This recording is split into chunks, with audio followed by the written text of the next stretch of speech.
So much going on. I am so excited. Hi guys, welcome back to my channel. This month was a really good month for me. We're gonna point out the obvious first. I am a little burnt right now, but we're gonna kind of cover that because it's a little distracting. I did go to the beach a few times this weekend, but she's a little burnt. This month was a really good month. I read so many books and I don't know what it was. I want to put it on. School was over and warm weather started. I got a new chair out on my deck. If you guys have seen on my Instagram, a little swinging egg kind of chair. It's really comfortable. The weather's been perfect. I've had really nothing else to do, but well, I guess I do have responsibilities, but I've been reading a lot. Lots of reasons for it, but we're just gonna start because I'm gonna be talking a lot in this video. Starting with the very beginning of this month, I read, feels like literally a year ago I read this book, but I finally got through Terms and Conditions by Lauren Asher. So this is part of the Dreamland Billionaire series. This is Declan and Iris. So the first one was the fine print, and I think the third one's coming out with the third brother because it's all like brothers who are all bajillionaires. But basically this is, I guess you could say it's a forced proximity. It's also not fake dating, fake marriage, enemies to lovers, all of that in one. Should be a lot to get through. I really liked the fine print, but this one, the brothers seemed way too similar. I did like Declan, but the book I didn't love because it was so similar to the first one with the two of them just being enemies to lovers and they're like the same business and stuff. I don't know. It wasn't my favorite storyline. I got bored. I've read way too many Grumpy Sunshines recently that it's just, this trope has well overdone itself, where at this point they're all the same. I can predict it all and it's just not fun to read anymore. But I will say it was a good book otherwise. If you like Grumpy Sunshine and stuff like that, you would love this. But Declan and Iris, I think I liked them as a couple more than I liked Zara and Rowan from the fine print. But I mean, it was good. I gave it a 3 out of 5. Not my favorite read of the month, but it was okay. It didn't really stick out to me. Did I say what it's about? I think I did. Okay, maybe I should do that. So this was about Declan. His grandfather passed away and left like tasks for the three brothers to take over like the business. It's like Dreamland, which is kind of like Disneyland, but like in this world. So his task was to become CEO. He had to marry and then also make like an heir to like not the throne because they are not royalty, but to become CEO, he needed to have like someone who could take it over one day. So no one wants to marry him because he's grumpy, he's mean. So his assistant Iris, she's been working for him for years. He doesn't hate her, he's just like mean to her, just like that's just how he is. It's like right off the bat, right when you get into the book. So that's what this is about. They are enemies to lovers, but they have to put on a show for everyone, pretend they're in love. It's good. Just not my favorite. Okay, so next I actually read it on my phone. It was a Kindle read. I ended up downloading it on my phone because my Kindle was charging for too long and I was like, I wanted to start the series. The Mindfuck series by St. Abby. I heard so much about this series. I was recommended it so many times. Definitely check trigger warnings before this book because this book is very graphic, or the series is very graphic. It's a lot, but it's phenomenal. I gave the whole series as a whole 5 stars. The first book I think I gave 4 out of 5 just because it's always like the first in the series you're like getting to know everyone and whatever, but then as it went on it's just like every book leaves you on the biggest cliffhanger of your life that you need to start the next one. And what's also great about it is it's a 5-book series, but each book is like a little over 100 pages, so it's like really easy to get through. And like I said, I read it on my phone, which actually I don't know, is it unpopular opinion, but to me I love reading on my phone. I just feel like I was reading online at Starbucks, I was reading walking around my house, just laying in bed. It was so much easier to read. It's just like so convenient, so I sped through it. I think they're all free too, so they're all Kindle Unlimited, whatever. So it's basically about, I always forget their names and this is so bad because I gave this 5 stars, so that's really telling. I know it's Lana, but is his name Ben? I don't know why I always say Ben for every single guy. Logan. I always think someone's name is Ben.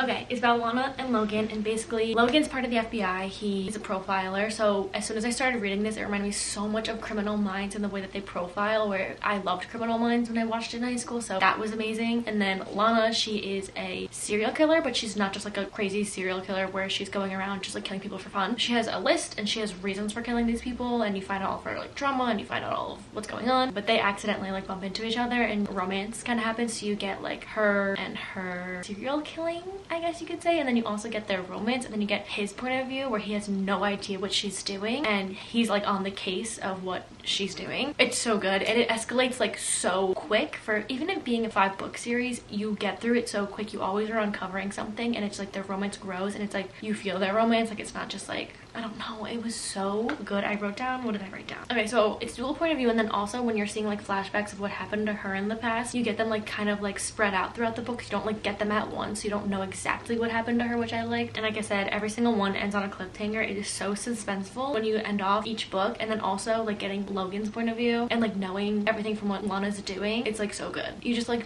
want to get to the end of it. Every single character in this book as well I loved, like part of like the team and like her, whatever. Like, not one of them I didn't like, which is hard. Usually there's like some character that I just dislike, but so good. And the last thing I said was that was insane. That was that. If you haven't read it and you want like a thriller, suspenseful, but also like good romance in one, like it's the perfect mix. You need to read it. Then I read Alone with You and Ether by, I don't know how to say her name. Is it Olivia Blake? This book. I talked about this in my 5-star reads part 2, and I literally said I didn't rate this. Sometimes it's a 5-star for me, sometimes it's like a 3. I'm just leaving this unrated because I don't know what to even like think about this. I know Haley read this, gave it a 5-star, and then Destiny, she told me she was reading it, and I literally went on Amazon and bought it. And anything that Destiny reads, I buy. And I felt like with this book, I couldn't take a break from it. If I stopped and went back to it, I was so confused. I had to read it in like one sitting basically. So I just read the first half, and then the second half I just sat on my floor of my room and I just finished the whole thing. I mean, it's not a long book, it's like almost 200 pages. Basically, it is about, maybe I should remember everyone's names. I know it's Aldo and Regan. It's a love story, it's a romance. The first thing I wrote in my notes when I started reading it was, I don't know what's going on. You kind of just have to trust the process with this book, honestly. Kind of like normal people. Okay, whatever. So Regan, she has OCD, her brain is always like running, and then you have Aldo, who is very smart, he's very intelligent, he knows a lot, and his brain is very like meticulous, I guess you could say. And you kind of get the insides of their head, and you get the insides of like their mental being, illness, and everything. And then you get them crossing paths and how the relationship is with two people being so, I don't know how to really word that, I don't know, but it's written in a way where if you like books, like I think I said this in my last video, if you like books that get to the point and you know what's going on and you don't have to read between the lines, like this isn't for you. This is a book where you have to like dissect what she's saying and what she's writing and kind of to understand what's going on, which I kind of liked. Sometimes I like a book like this. This isn't like always my first choice. It's like a book that's kind of more rhetorical and stuff, but this is like, it was so good. I think it was a beautiful portrayal of what goes on in people's minds because you don't really know. I think that she did such a good job of like writing that and doing that. Just sometimes I was so far out confused that I felt like stupid reading this book. I'm not even kidding. But then other times it was like such beautiful writing where I'm like, this is such a beautiful way to say something like that, you know? I don't know, but I literally can't read it because sometimes I just feel like I'm literally not intelligent enough to read this book, but it was really good. I enjoyed it. Then I read The Roughest Draft. Okay, so this is by Austin Sigmund Broca and Emily Wibberley. I think this was it their debut romance book? I don't know. The cover is really freaking cute. It's them in like a little pool. I read this. I had Buddy read it actually with Haley fam. We read it at the same time. She sent it to me and she was like, someone posted it and said if people that love beach read will love this book. So we were like, we need it. Okay, so this is about Katrina and Nathan. They like co-authored a book and then something happened, stopped talking. It's one of those tropes. And then I think it's like 3. Why did I say 10 years? 3 years, and they haven't spoken since something happened and their partnership, but they're in a contract where they have to write one more book together, so they agree to it after a little bit of bickering, negotiation. Then they go to Florida where they co-wrote their last book, so they go there together, but there's so much tension because they're still not friends and they don't really speak on what's going on. They kind of communicate through their writing when they're writing, which I thought was really nice. I mean, it got kind of frustrating because just like use your words, but I think that was kind of what they were trying to do with the book, is with their writing they would write about the characters from their new book they had to write together, and it was kind of like them talking to each other, which I thought was interesting. Some parts did for me get boring, but I did like them together. Like I saw it and I thought it was really cute. I loved the ending. I loved them together. Some parts were just a little bit boring for me, but it was really good. I'm gonna give it a 4 out of 5. It wasn't my favorite read, but it was really good for what it was, and the cover is really cute. Sadly, next is Her Book Lovers by Emily Henry. This was so hyped. Clearly it's hyped. Emily Henry, a new novel. I loved Beach Read. People Meet on Vacation. A little boring, but I liked it. The essence of it, it was kind of like underwhelming, but then I read this. Didn't read it actually. I read maybe up to 138, chapter 12. I didn't love it. I will say one of the reasons I think is because I went straight from this into this, and this is literally about 2 authors that go on like a vacation to write a book together, whatever. This is about a literary agent, and I don't know what he is. What is he? He's an editor, so it's kind of like another world of books, which sometimes when I'm reading about authors, editors, and stuff like that, it's boring for me. They're all like kind of, I feel like the same, but whatever. I started it, and off the bat, I didn't read the back of it, which I think that would have helped. You get the prologue, and in the prologue, she meets the romantic interest, Charlie, and I didn't realize that it was going to be the romantic interest actress, so I literally pictured like a 50-year-old man, and I was like, he's a mean man. And then you get to it and she bumps into Charlie and you're like, oh. So right off the bat I had a bad preconceived image of him, but whatever. Aside from that, I did like Nora. I will say the character of Nora, she is very modernized. She's not like trying to be quirky. I also will say I think I got tired, maybe I should say what it's about. Nora and her sister Libby, they take this little vacation for a few weeks to Sunshine Falls, I think it's called, in North Carolina, or like Libby, her sister's favorite book, takes place, and like an author that she's an agent for takes place. So they went there to stay there for 3 weeks. They end up bumping into Charlie, all of that stuff, but I guess I didn't get too far, obviously. I think there was too much of Libby. I loved her as a sister. I just felt like there was a little too much of her. I didn't like Charlie at first, so I just felt really like bland to me, boring. I didn't really want to read this trope or anything about it. I will say it wasn't like so bad that I'm not going to go back to it. Like I think I'll read it again and maybe I'll love it. Just for the time that I started reading it, what it was about just wasn't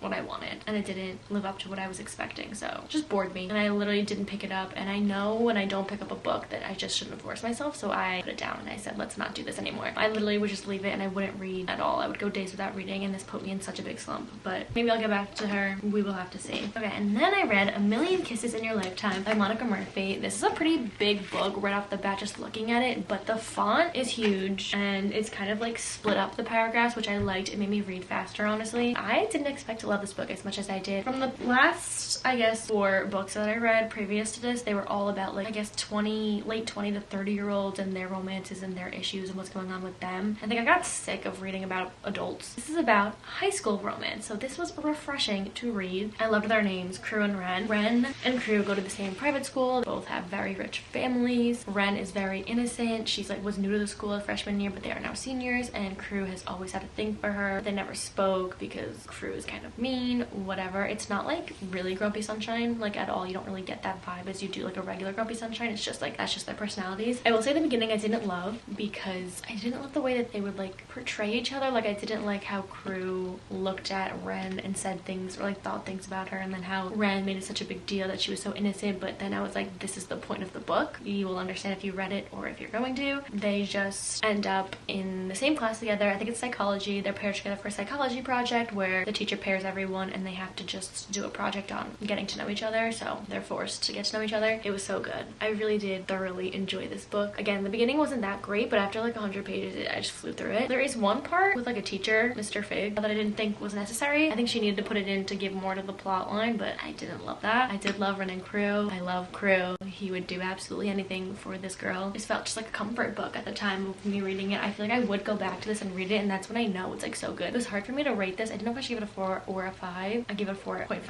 out of 5. And I also loved that this book was like kind of just about them. There wasn't really any other, I guess there was a few, but like not really big other side plots going on. Like it really just focused on like what was going on with them. I said that there was no drama, no extraness, just their growing relationship and Ren growing as a woman, which I loved. So, great book. I saw it all over Bookstagram, and I'm very happy that I read it. Then I read Every Summer After by Carly Fortune. I think this is her debut novel. It is her debut novel, this book. Okay, I'll start off by saying I did give it 5 out of 5, but that wasn't the case in the beginning of reading it. Basically, it's about, if you take Love in Other Words, this is why I saw this and ordered it. Love in Other Words, people would meet on vacation, and I think there was another one, like mix it all together, you get this. That's exactly what it is, and that is the reason I was so turned off in the beginning. It felt like she just kind of took the most hyped books and the most loved books and put them into this, and you guys know how I feel about Love in Other Words, so I feel like it was just like mocked and copied, and I was like, why just be original? But she was. It was just the way it started, because it's the same tropes. It's childhood friends to lovers. It's they haven't spoken in like 12 years. Percy gets a call. She's older now. She gets a call. Something happens. She has to come back to the lake house that she grew up with next door to Sam. You see Sam again for the first time in 12 years. It's basically Love in Other Words in a different font, in a different way of writing. It's honestly, I think it's spicier Love in Other Words. But aside from being turned off in the beginning, I continued to read it because Lauren was reading it at the same time, and she said I like have to, like it gets so good, and I trust her, so I continued. After getting over the whole copycat dilemma that I was dealing with, it got so good. If someone told me a book reminds me of Love in Other Words and you don't think I'm gonna read it, think again, because I'm obviously going to run and read it and see what the hype is about. And that's my favorite tropes: childhood friends, lovers, second chance romance. I will give it a 5 out of 5. I loved it. I was like crying at the end, happy tears, not sad tears. Just one thing about me is I'm a sucker for this trope. The only thing I want is these two tropes with dual point of view. I want to know what the boy is thinking. If I can get Elliot's point of view in that book, or if I get Sam's in this, like that's all I'm asking for,